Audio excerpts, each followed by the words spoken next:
MPSC सायन्सचा अभ्यास करणाऱ्या अनेक उमेदवारांना एक प्रश्न नेहमीच सतावतो. सायन्सचा अभ्यास नेमका सुरू कुठून करायचा आणि संपवायचा कुठे? अभ्यासक्रम अथांग समुद्रासारखा वाटतो. बरोबर. आणि प्रश्न कुठून येतात याचा काही अंदाजच लागत नाही. खूप मेहनत करूनही परीक्षेत मार्क्स मात्र वाढत नाहीत. आणि या सगळ्या गोंधळात एक वाक्य तर आपण जवळपास गृहीतच धरलेलं आहे, सायन्सचे प्रश्न रिपीट होत नाहीत, दरवर्षी काहीतरी नवीनच येतं. हो, पण आज आपण याच वाक्याला, या समजाला आव्हान देणार आहोत. काय वाटतं, जर हा एक मोठा गैरसमज असेल तर? आणि याचं उत्तर जर आयोगाच्याच प्रश्नपत्रिकांमध्ये लपलेलं असेल तर? आमच्याकडे 4 जानेवारी 2025 रोजी झालेल्या एमपीएससी पेपरचं एक सविस्तर विश्लेषण आहे, जवळपास 14 पानांचं. आणि हे विश्लेषण एक गोष्ट अगदी स्पष्ट करतं की सायन्समध्ये एक लपलेला पॅटर्न आहे. चला तर मग, आज आपण याच विश्लेषणाच्या आधारे हा लपलेला पॅटर्न उलगडून पाहूया आणि यातून सायन्समध्ये 15 पैकी 12 पेक्षा जास्त गुण कसे मिळवायचे हे पुराव्यानिशी समजून घेऊया. अगदी सुरुवात करूया सर्वात मोठ्या आणि अविश्वसनीय वाटणाऱ्या दाव्याने. कोणता दावा? की प्रश्न जसेच्या तसे म्हणजे कॉपी पेस्ट होतात. काय सांगताय? म्हणजे एक शब्दही न बदलता? हे तर अविश्वसनीय वाटतंय. हो, आणि हे खरंय. हे नेहमी होत नाही, पण जेव्हा होतं तेव्हा ते आपल्याला आयोगाच्या मानसिकतेबद्दल खूप काही सांगून जातं.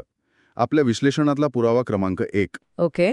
गट क पूर्व परीक्षा 2023 मध्ये वनस्पती वर्गीकरणावर जोड्या जुळवा प्रकारचा एक प्रश्न आला होता. हो, आठवतंय मला तो प्रश्न.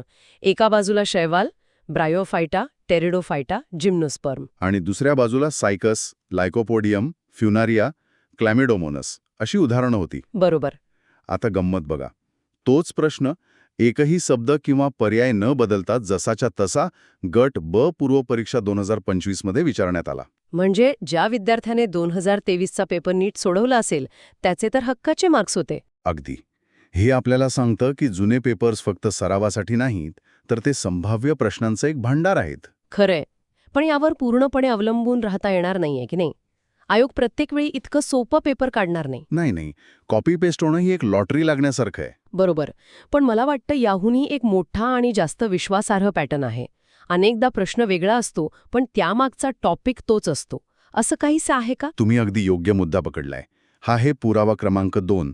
प्रश्न नाही तर अख्खा टॉपिक रिपीट होतो. अच्छा, याचं काही उदाहरण? फिजिक्समधलं उत्तम उदाहरण आहे किरणोत्सारिता म्हणजे रेडिओ ॲक्टिव्हिटी. 2023 आणि 2024च्या मुख्य परीक्षांमध्ये गॅमा आणि अल्फा किरणांवर प्रश्न आले होते. ओके. ज्या विद्यार्थ्यांनी फक्त ते प्रश्न न सोडवता संपूर्ण किरणोत्सारिता हा टॉपिक अभ्यासला, त्यांना 2025च्या मुख्य परीक्षेतील याच टॉपिकवरचा प्रश्न खूप सोपा गेला असेल. म्हणजे फक्त उत्तरं पाठ करून साळहान नाही, तर त्या प्रश्नाच्या आजूबाजूचा संपूर्ण परिघ अभ्यासावा लागेल. अगदी. यालाच तर खरं विश्लेषण म्हणतात. पण आता मला एका वेगळ्या गोष्टीबद्दल विचारायचंय. आपण सहसा प्रश्नातल्या बरोबर उत्तरावर लक्ष देतो. हो. पण चुकीच्या पर्यायांचं काय? ते तर निरुपयोगी असतात, फक्त जागा भरण्यासाठी दिलेले असतात, असंच सगळ्यांना वाटतं. आणि इथेच 90% विद्यार्थी चूक करतात. आयोगाच्या पेपरमधले चुकीचे पर्याय हे कचरा नाहीत. मग काय आहेत? ते पुढच्या प्रश्नांसाठी दिलेले संकेत आहेत. हेच खरं विश्लेषण आहे. थांबा, हे जरा जास्तच वाटतंय. तुम्ही म्हणताय की मागच्या वर्षीचा चुकीचा पर्याय या वर्षीचा प्रश्न बनू शकतो. याचं काही ठोस उदाहरण आहे का आपल्याकडे? हो, आणि हे उदाहरण बायोलॉजीमधलं आहे, जी खूपच स्पष्ट आहे. हा आहे आपला पुरावा क्रमांक 3. गट क पूर्व परीक्षा 2023 मध्ये प्राणी वर्गीकरणावर एक प्रश्न होता. त्या प्रश्नात एक पर्याय होता पेट्रोमायझोन. पेट्रोमायझोन. ओके. हे त्या प्रश्नाचं बरोबर उत्तर नव्हतं, त्यामुळे बहुतेक विद्यार्थ्यांनी त्याकडे दुर्लक्ष केलं असेल. साहजिक आहे. आपण योग्य उत्तर मिळालं की पुढे जातो. पण तिथेच खरी संधी दडलेली होती. कारण गट ब पूर्व परीक्षा 2025 मध्ये आयोगानं थेट पेट्रोमायझोन या प्राण्यावरच मुख्य प्रश्न विचारला. अरे वा! म्हणजे 2023चा एक दुर्लक्षित पर्याय 2025चा मुख्य प्रश्न बनला. नेमके हेच. यालाच खरं PYQ अॅनालिसिस म्हणतात. केवळ उत्तर पाहणे नाही, तर प्रत्येक पर्यायाचा अभ्यास करणे. हे अविश्वसनीय आहे. पण याचा अर्थ तर खूपच मोठा आहे. एका प्रश्नात 4 पर्याय असतात, म्हणजे प्रत्येक प्रश्नामध्ये आपण आणखी 3 संभाव्य प्रश्न तयार करू शकतो. हो, आणि जेव्हा तुम्ही असं विश्लेषण करायला लागता, तेव्हा तुम्हाला आयोगाचे काही पॅटर्न्स किंवा फेवरेट टॉपिक्स सापडायला लागतात. आणि काही टॉपिक्स तर आयोगाचे विशेष आवडीचं दिसतात, नाही का? अगदी. आपला पुरावा क्रमांक 4 हेच दाखवतो. वनस्पतींमधील पोषक द्रव्य म्हणजे प्लांट न्यूट्रिएंट्स हा टॉपिक बघा. हो, यावर तर भरपूर प्रश्न आले. पॅटर्न बघा. 2019 मध्ये नायट्रोजन, मॅग्नेशियम, फॉस्फरस यांच्या कार्यावर प्रश्न. 2023 मध्ये जस्ताच्या म्हणजे झिंकच्या कमतरतेमुळे होणारा खैरा रोग यावर प्रश्न आला. आणि त्याच वर्षी लोह आणि बोरॉनवर पण होतं. बरोबर, इंटरव्हेनल क्लोरोसिसवर प्रश्न होता. आणि आता 2025 मध्ये फॉस्फरसच्या कमतरतेवर प्रश्न.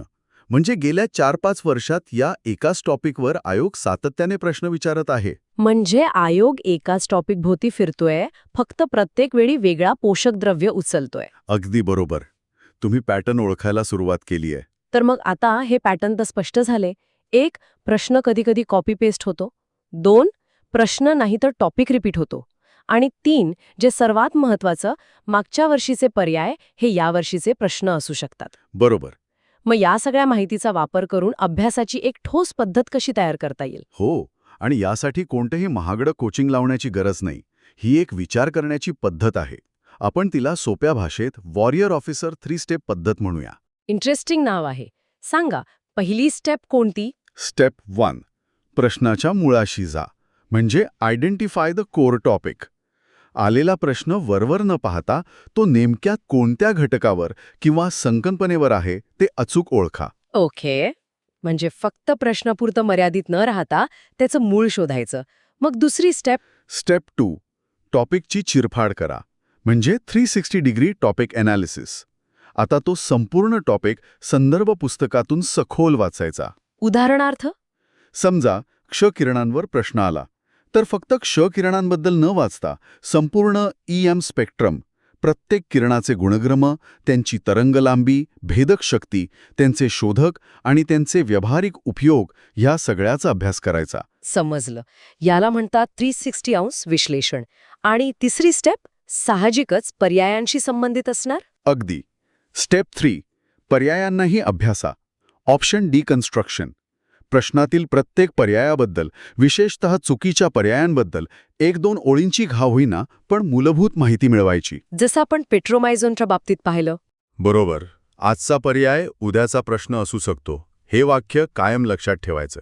म्हणजे हे फक्त प्रश्नोत्तर खेळणे नाही, तर आयोगाचा पेपर सेटर कसा विचार करतो हे समजून घेण्याचा प्रयत्न आहे. प्रत्येक प्रश्नाला एका मोठ्या चित्राचा भाग म्हणून पाहणं गरजेचं आहे. तुम्ही अगदी अचूक पकडले. पण हे विश्लेषण फक्त गट ब आणि क च्याच पेपर्सचं करायचं का, की राज्यसेवेचे पेपर्स पण पाहायचे? खूप चांगला प्रश्न आहे. यासाठी आपण एक प्राधान्यक्रमाचा पिरामिड म्हणजे प्रायोरिटायझेशन पिरामिड लक्षात ठेवू शकतो. पिरामिड? हो. या पिरामिडचा पाया म्हणजे सर्वात महत्त्वाचे गट ब आणि क चे 2017 ते 2024 चे सर्व पेपर्स आहेत. हे आधी पूर्ण करायचे. ओके. यावर पुढचा टप्पा येतो तो म्हणजे गट ब आणि क च्या मुख्य परीक्षांचे पेपर्स. आणि सर्वात शेवटी, इतरांपेक्षा एक पाऊल पुढे राहण्यासाठी राज्यसेवा पूर्व परीक्षेतील सायन्सच्या संबंधित टॉपिक्सवरील प्रश्न पाहणे. कारण टॉपिक्स कॉमन असतात. अगदी. आणि त्यावरचे प्रश्न एकमेकांमध्ये फिरत राहतात. हे तर झालं त्या प्रश्नांबद्दल जे कुठेतरी मागच्या पेपर्समध्ये सापडतात. पण अशा प्रश्नांचं काय जे पूर्णपणे नवीन वाटतात आणि थेट PYQ मध्ये त्यांचा संदर्भ सापडत नाही? असे प्रश्न तर सोडूनच द्यावे लागतात नाही का? अजिबात नाही. तिथे आपलं चौथं आणि सर्वात महत्त्वाचं शस्त्र वापरायचं, लॉजिक आणि कॉमन सेन्स. लॉजिक? सायन्समध्ये? हो. प्रत्येक प्रश्न सोडवण्यासाठी आपल्याला सगळी माहिती असणं गरजेचं नसतं. कधी-कधी चुकीचे पर्याय ओळखूनही आपण उत्तरापर्यंत पोचू शकतो. उदाहरण देऊन सांगाल का? नक्कीच. 2025च्या परीक्षेत कॅटफिश या माशाबद्दल एक प्रश्न होता की कॅटफिशमध्ये मिशांसारख्या भागावर रुचिज्ञान कलिका म्हणजे टेस्ट बर्ड्स असतात, त्यांना काय म्हणतात? ओके. आता टेस्ट बर्ड्स म्हणजे चव ओळखणारे अवयव. पर्यायांमध्ये 3 ठिकाणी दात म्हणजे टीथ हा शब्द होता, मॅक्झिलरी टीथ, पॅलेटाईन टीथ, वोमिरिन टीथ. अच्छा, म्हणजे 3 पर्याय दातांशी संबंधित होते. हो. आता थोडा विचार करा. चव घेण्यासाठी दातांपेक्षा एखादा वेगळा मऊ अवयव असण्याची शक्यता जास्त असते की नाही? दात हे अन्न चावण्यासाठी किंवा पकडण्यासाठी असतात. बरोबर. या एका साध्या लॉजिकने जरी आपल्याला बार्बेल्स हा योग्य उत्तराचा शब्द माहीत नसला तरी 3 चुकीचे पर्याय वगळून आपण योग्य उत्तरापर्यंत पोचू शकतो. वाव. म्हणजे सायन्सचे असे अनेक प्रश्न लॉजिकने सुटू शकतात. नक्कीच. या सगळ्या विश्लेषणातून एक गोष्ट माझ्यासाठी तरी अगदी स्पष्ट होते की आपली मानसिकता बदलणं खूप गरजेचं आहे. हो, दृष्टिकोन बदलला पाहिजे. सायन्स खूप अवघड आहे किंवा प्रश्न कुठूनही येतात असं म्हणून आपण स्वतःला असहाय्य विद्यार्थी समजतो, पण खरं तर या विश्लेषणाने आपण सक्षम विश्लेषक बनू शकतो. अगदी बरोबर. असहाय्य विद्यार्थी ते सक्षम विश्लेषक हा प्रवासच यशाची गुरुकिल्ली आहे. माझ्याकडे महागडे क्लास नाहीत किंवा पुस्तकं वाचून काही कळत नाही, ही असहाय्य मानसिकता आहे. बरोबर. याउलट सायन्समध्ये एक पॅटर्न आहे, आयोगाचे पेपर्स हेच माझे सर्वात मोठे मार्गदर्शक आहेत, ही एक योद्धा मानसिकता आहे. जेव्हा हा बदल होतो तेव्हा सायन्स हा विषय अवघड वाटण्याऐवजी स्कोरिंग वाटू लागतो. तर या संपूर्ण विश्लेषणानुसार जर कुणाला आजपासूनच या नव्या दृष्टिकोनातून सायन्सच्या अभ्यासाला सुरुवात करायची असेल, तर सर्वात महत्त्वाचे किंवा हाय यील्ड टॉपिक्स कोणते आहेत? या विश्लेषणानुसार काही टॉपिक्सवर ताबडतोब लक्ष केंद्रित करायला हवं. जसं की बायोलॉजीमध्ये प्राणीवर्गीकरण, विशेषतः आर्थ्रोपोडा, मोलुस्का आणि तो पेट्रोमायझॉन ज्या गटात येतो तो सायक्लोस्टोमाटा. मग वनस्पती वर्गीकरण, पोषक द्रव्ये आणि जीवनसत्वे. आणि फिजिक्स केमिस्ट्री? फिजिक्समध्ये विद्युतचुंबकीय पट्टा म्हणजे EM स्पेक्ट्रम आणि किरणोत्सारिता. आणि केमिस्ट्रीमध्ये धातू आणि त्यांची धातुके, विशेषतः ॲल्युमिनियम, लोह आणि तांबे आणि कार्बन व त्याची संयुगे. म्हणजे अभ्यासाची सुरुवात या निवडक टॉपिक्सच्या PYQच्या 360° विश्लेषणाने करणं नक्कीच फायद्याचं ठरू शकतं. आणि कमी वेळेत जास्त आत्मविश्वास देऊ शकते. तर आजच्या या चर्चेतून एक गोष्ट सूर्यप्रकाशासारखी स्पष्ट होते की आयोगाची प्रश्नपत्रिका ही केवळ एक चाचणी नाही, तर तो आपल्या अभ्यासाचा रोडमॅप आहे. आपल्याला कुठे जायचं आहे हे तीच सांगते. प्रत्येक जुना प्रश्न हा येणाऱ्या परीक्षेसाठी एक इशारा आहे, एक संकेत आहे. त्याकडे दुर्लक्ष करणे म्हणजे स्वतःच्या हाताने यश नाकारण्यासारखे आहे. अभ्यास हजारो जण करतात, पण यशस्वी तोच होतो जो स्मार्ट पद्धतीने आयोगाचा विचार समजून घेऊन अभ्यास करतो. अगदी बरोबर. आणि जाता जाता एक विचार, जर प्रत्येक जुना प्रश्न हा एक संकेत असेल तर तो केवळ भूतकाळाबद्दल नाही तर भविष्याबद्दलही काहीतरी सांगत असतो. आपण जे पॅटर्न आज पाहिले ते वापरून आयोग पुढच्या परीक्षेसाठी कोणता विषय किंवा कोणती संकल्पना सूचित करत आहे याचा अंदाज बांधता येईल का? यावर विचार करणे हेच खऱ्या विश्लेषणाचे पुढचे आणि सर्वात रोमांचक पाऊल आहे.